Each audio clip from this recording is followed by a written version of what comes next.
నిర్మలా సీతారామన్ అయితే ఒక దందా చేసిందంటూ ఇప్పుడు విపక్షాలు పెద్ద ఎత్తున విరుచుకుపడుతున్నాయి.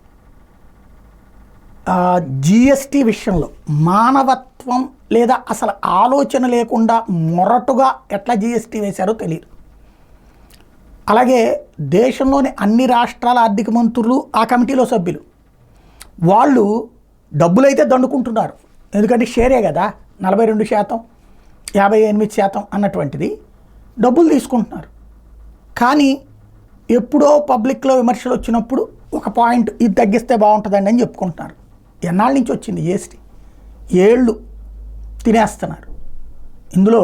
లేకపోతే ఇన్సూరెన్స్ మీద జిఎస్టీ ఏంటి చండాలంగా, మెడికల్ మీద జిఎస్టీ ఏంటి, మందుల మీదన, ప్రజలకు సంబంధించిన ప్రాణాలతో ముడిపడి ఆరోగ్యాలతో ముడిపడి ఉన్న దాని మీద జిఎస్టీ ఏంటి దుర్మార్గం. కాకపోతే సరే అదేమంటే ఆ సదరు సంస్థలు లాభపడుతున్నాయి కాబట్టి వాడు ఆ లాభాన్ని ఏమన్నా వాడి జేబులోంచి ఏమన్నా తగ్గించుకుంటున్నాడా, మన ఎత్తినే రుద్దుతున్నాడు. ఇది ఒక ఆస్పెక్ట్. అయితే అన్నిటికంటే కీలకమైనటువంటిది ఏంటంటే ఇప్పుడు ఆ తమిళనాడులో వివాదం రాజుకుంది. మొన్న నిర్మలా సీతారామన్ ఈ వీళ్ళతో జనంతో కూర్చున్నప్పుడు, వ్యాపారవేత్తలు వాళ్ళతో కూర్చున్నప్పుడు ఒక వ్యాపారస్తుడు అడిగాడు ఓ విచిత్రమైన పరిస్థితి.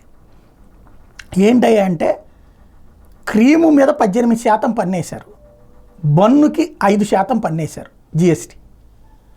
క్రీమ్ బన్ను మీద 18% పన్ను, అంటే ఉట్టి క్రీమ్ మీద 18% పన్ను కాబట్టి ఆ క్రీమ్ బన్నులో పెడుతున్నారు కాబట్టి 18% పన్ను అట. దాన్ని ప్రశ్నిస్తూ ఇప్పుడు మా షాప్కి వచ్చినటువంటి వాళ్ళందరూ కూడా బన్ను ఇచ్చేసి క్రీమ్ విడిగా ఇవ్వని అడుగుతున్నారు. ఏం చేయాలండి ఇది, ఇట్లాంటివి పరిష్కరించట్లేదు ఏళ్ల తరబడి జరిగినా అని చెప్పాడు. ఇది బాగా వైరల్ అయింది. దాంతో నిర్మలా సీతారామన్కి ఒక అవమానం అయిపోయింది. దానికి ఇప్పుడు అక్కడ ఉన్న బీజేపీ వాళ్ళు ఆగ్రహించారు ఆ వ్యాపారస్తుడి మీద. ఆ వ్యాపారస్తుడిని వెళ్ళి నిర్మలా సీతారామన్ని కలిసి క్షమాపణ చెప్పడం, ఆ క్షమాపణ చెప్పిన విజువల్ని మళ్ళీ బీజేపీ వాళ్ళు హైలైట్ చేశారు. ఇప్పుడు దాన్నే ఐఎన్డిఏ కూటమి భాగస్వామి పక్షాలన్నీ నిలదీస్తున్నాయి. తప్పులేదు, అడగాలి కూడా. ఏమని, ఓ వ్యాపారస్తుని బెదిరించి ఇట్లా క్షమాపణ చెప్పిస్తారని.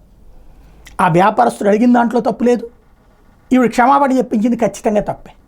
బీజేపీ వాళ్ళది కూడా అక్కడ తప్పే. పాయింట్ ఏంటంటే ప్రతిదానికి అడ్డకోలుగా పన్ను అనేది కాకుండా ఇప్పటికైనా ఒక సరళమైనటువంటి రూట్లో ఆలోచించాల్సిన బాధ్యత ఇక్కడ. ఇద్దరు మోడీకి పెద్ద గుదిబండలు, ప్రజలకి శాపాలు. ఒక ఆయన అశ్విని వైష్ణవ్, రెండో ఆవిడ నిర్మలా సీతారామన్. ఇద్దరు మంచి ఎడ్యుకేటెడ్, ఇద్దరిలో నిజాయితీ ఉంది. సమస్యల్లా హ్యూమన్ టచ్ లేదు వాళ్ళ ఆలోచనలు. వాళ్ళు ఒక అధికారిగా పనికొస్తారు కానీ లేదా ఒక రాచరికపు వ్యవస్థలు కాదు, ప్రజాస్వామ్యం ప్రజలకి సంబంధించినటువంటి అంశం అన్నటువంటిది.